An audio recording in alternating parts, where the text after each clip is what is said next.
If Israel just allowed the Palestinians to have a state of their own, there would be peace in the Middle East, right? That's what you hear from UN ambassadors, European diplomats, and most college professors. But what if I told you that Israel has already offered the Palestinians a state of their own, and not just once, but on 5 separate occasions?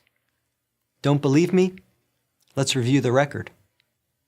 After the breakup of the Ottoman Empire following World War I, Britain took control of most of the Middle East, including the area that constitutes modern Israel. 17 years later, in 1936, the Arabs rebelled against the British and against their Jewish neighbors. The British formed a task force, the Peel Commission, to study the cause of the rebellion. The commission concluded that the reason for the violence was that 2 peoples, Jews and Arabs, wanted to govern the same land. The answer, the Peel Commission concluded, would be to create 2 independent states, one for the Jews and one for the Arabs, a 2-state solution. The suggested split was heavily in favor of the Arabs. The British offered them 80% of the disputed territory, the Jews the remaining 20%. Yet, despite the tiny size of their proposed state, the Jews voted to accept this offer, but the Arabs rejected it and resumed their violent rebellion. Rejection number 1. 10 years later, in 1947, the British asked the United Nations to find a new solution to the continuing tensions. Like the Peel Commission, the UN decided that the best way to resolve the conflict was to divide the land. In November 1947, the UN voted to create 2 states.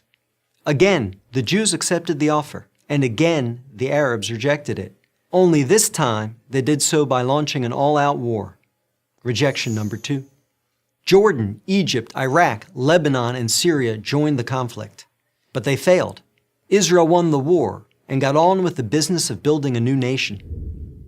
Most of the land set aside by the UN for an Arab state, the West Bank and East Jerusalem, became occupied territory.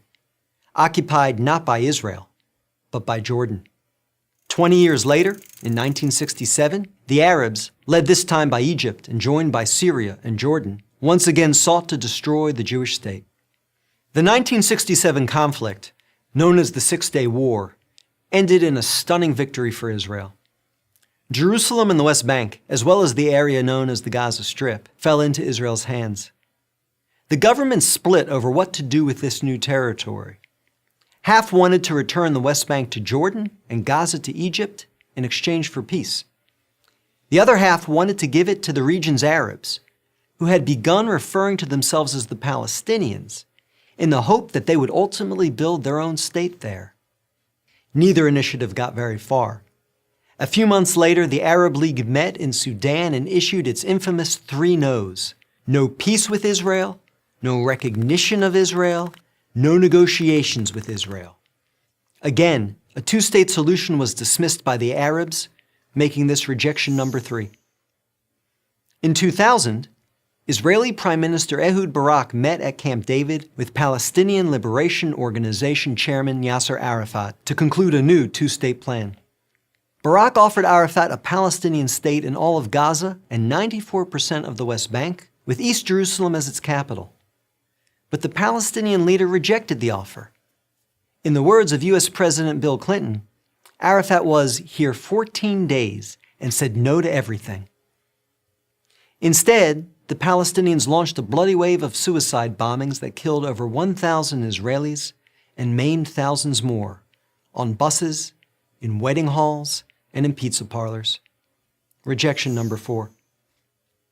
In 2008, Israel tried yet again. Prime Minister Ehud Olmert went even further than Ehud Barak had, expanding the peace offer to include additional land to sweeten the deal. Like his predecessor, the new Palestinian leader, Mahmoud Abbas, turned the deal down. Rejection number 5. In between these last 2 Israeli offers, Israel unilaterally left Gaza, giving the Palestinians complete control there. Instead of developing this territory for the good of its citizens, the Palestinians turned Gaza into a terrorist base from which they have fired thousands of rockets into Israel. Each time Israel has agreed to a Palestinian state, the Palestinians have rejected the offer, often violently. So if you're interested in peace in the Middle East, maybe the answer is not to pressure Israel to make yet another offer of a state to the Palestinians. Maybe the answer is to pressure the Palestinians to finally accept the existence of a Jewish state. I'm David Brog, Executive Director of the Maccabee Task Force for Prager University. To subscribe to our YouTube channel, click here. To help keep our videos free, donate here.